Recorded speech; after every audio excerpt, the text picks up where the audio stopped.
हाय मित्रों, केम छो मजा में। तो मारा नवा विडियो में तमारुं स्वागत है। आज आपणे आ विडियो में गणेश विसर्जन और श्री विश्वेश्वर महादेवना दर्शन करीशुं। विश्वेश्वर महादेवनुं मंदिर पालमपुर थी 30 થી 35 કિમીના अंतरे आवेलुं छे। तो आ विडियो पूरो जोवो तेथी तमने संपूर्ण माहिती मळी रहे अने आवा ज बीजा विडियो जोवा माटे मारी चेनल मुसाफिर विश्व ने लाइक, शेर और सब्सक्राइब करवानुं भूलता नहीं।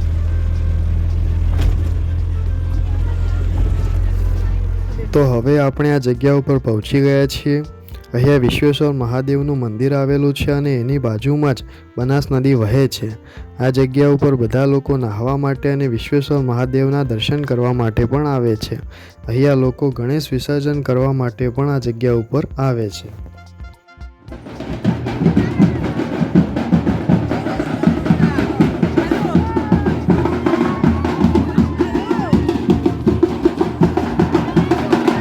आ जग्या पर तमने ચોમાસામાં મેળા જેવો માહોલ જોવા મળે છે, જે તમે સામે વિડીયોમાં જોઈ શકો છો।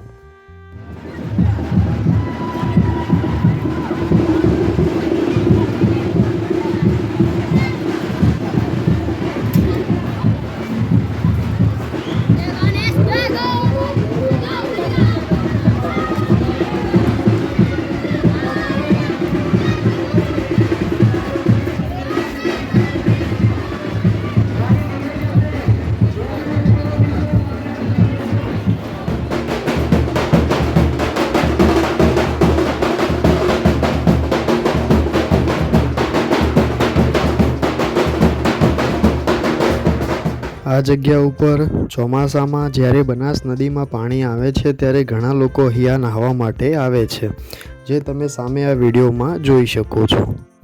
આ જગ્યા પર્વતોથી ઘેરાયેલી છે। અહીંયાનો નજારો ખૂબ જ સુંદર અને રમણીય છે। તમે અહીંયા આવો છો અને સાથે નાના બાળકો છે તો તેમનું ખાસ ધ્યાન રાખવું, જેથી કોઈ તકલીફ ઊભી ના થાય।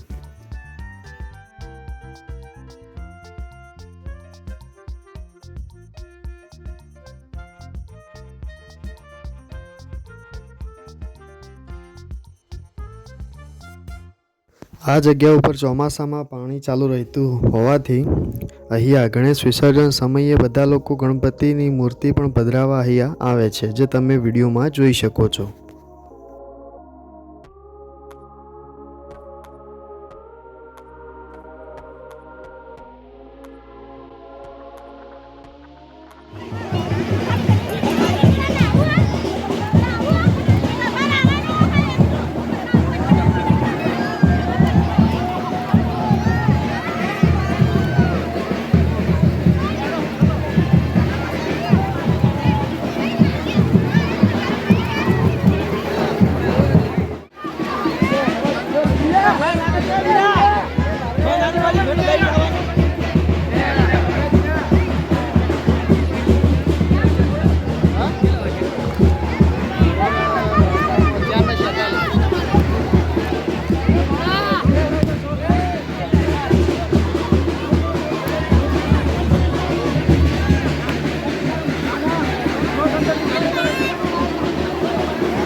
અહીંયા બનાસ નદીના કિનારે વિશ્વેશ્વર મહાદેવનું મંદિર પણ આવેલું છે, જે ખૂબ પ્રાચીન છે.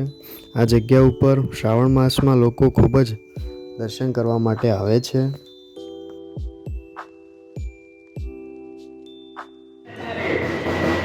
મહેરબાની કરીને અહીંયા ગેટ ઉપર કોઈને ટીકો કરવાનો નહીં.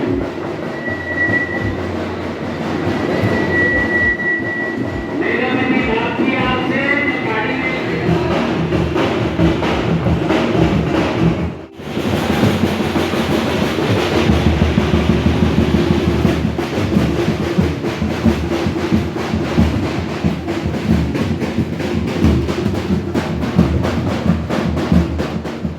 આ જગ્યા ઉપર મેળા જેવો માહોલ રહેતો હોવાથી તમને અહીંયા નાસ્તા પાણીની પણ સગવડ મળી રહે છે. લોકો મોજ મનોરંજન કરવા માટે આ જગ્યા ઉપર આવે છે. તો તમે પણ ચોમાસા દરમિયાન આ જગ્યાની એકવાર મુલાકાત લેજો અને શ્રાવણ માસમાં તો ખાસ આ જગ્યા ઉપર આવવાનું ભૂલતા નહીં. અને આવા જ બીજા વિડીયો જોવા માટે મારી ચેનલ મુસાફિર વિશ્વને લાઇક, શેર અને સબસ્ક્રાઈબ જરૂરથી કરજો.